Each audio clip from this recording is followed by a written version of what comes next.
Bruxing. Martha, during our examinations, one of the things I looked at was your bite, and there are some factors in your bite that I'd like to explain to you.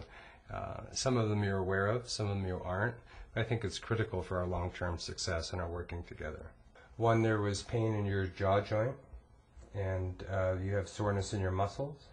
There were some loose teeth, and there were some sensitive teeth, and you gave a history of grinding your teeth. Mm-hmm. These are the upper right back teeth, and they should only contact more or less in the areas of those little circles that I put on that digital photograph.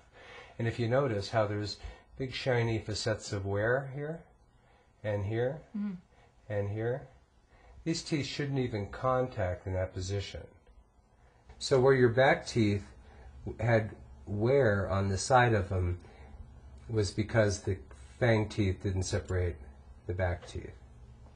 And if someone doesn't have that, similar to your situation, you can see the canine's lost its point, so when this person moves sideways, they're rubbing on the back teeth. The forces on the back molars should always be along the vertical axis, just like that.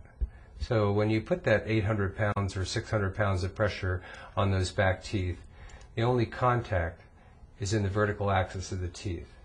That keeps the bone healthy and keeps the teeth from moving. And that's why people sometimes wake up exhausted in the morning and with sore muscles, because all night long they've been doing this. And we call that bruxing. Martha, besides having a jaw that can slide in and out of the socket from its proper position, there were some looseness on your teeth and sensitivity. And in BiteFX we have just an x-ray of a patient. This isn't your teeth, but if you notice, this is the root of the tooth and this is the bone. And if we were to magnify this and look at this real closely, this bone and this root are about this close. That bone should be just completely against that root. If you notice here, do you see that black line? Right. And you see that black line here? That's because the bone isn't quite close enough to the root. So the bone should be this close, but it's really about this far away.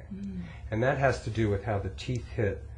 Instead of hitting up and down, if they hit sideways, it's kind of like taking a fence post and whittling it, and the dirt and the footing around it gets to be a bigger hole than it should. And after seeing the software and visually being able to see the graphics, really helped me understand what was going on inside my jaw and my disc. But after seeing the software, I got the aha.